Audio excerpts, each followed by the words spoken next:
The Honourable Phil Goff. Mr. Chairman, I've been listening to this debate for some time. I wasn't going to take a call, but I noticed the Minister in a seat has stayed silent all the way through this debate. And I want the Minister to get up on her hind legs and explain to me, to the House and to New Zealanders why it is that during the whole election campaign she said nothing to the elderly people of this country about what she was intending to do. Not one word.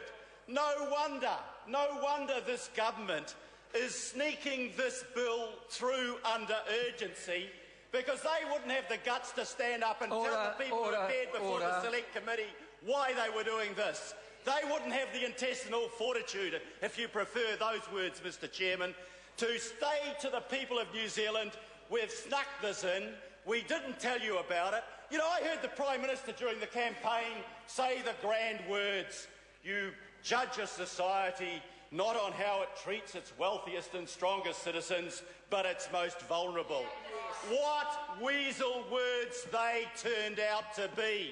This is a government, in everything that it's done in this budget, that is hitting the vulnerable. You know, they're even picking the pockets of the paper boys and girls of this country, kids who can't vote.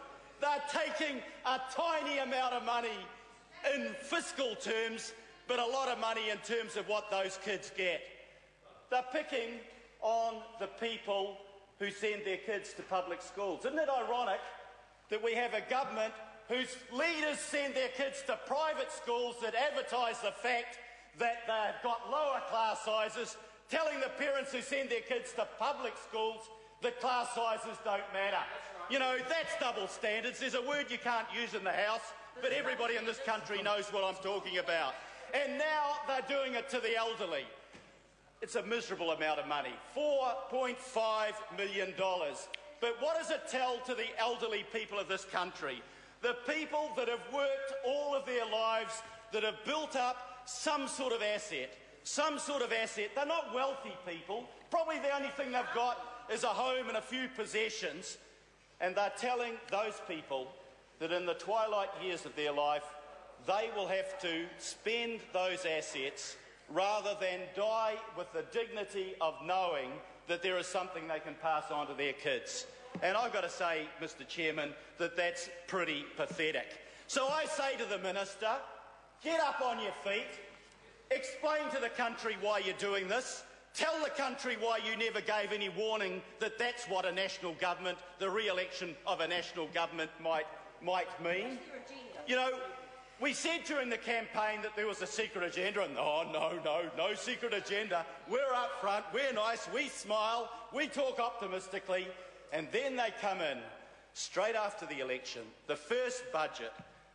Do they hit the people that have got a lot of money, the people like the Prime Minister who've got another $1,000 a week in tax cuts? No, they're sacrosanct.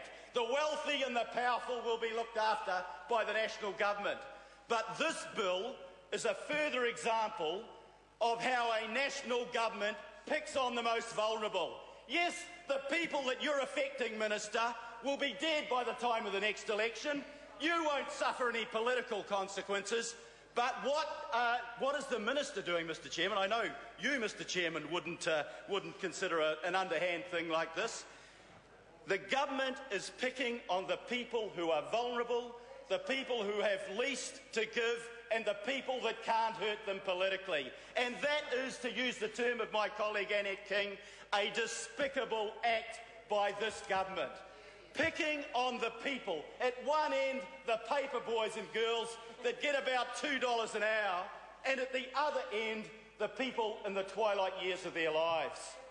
Ruth Dyson mentioned that the average time that a person is spending in a rest home now is about 8 months. 18 months, I'm sorry. 18 months.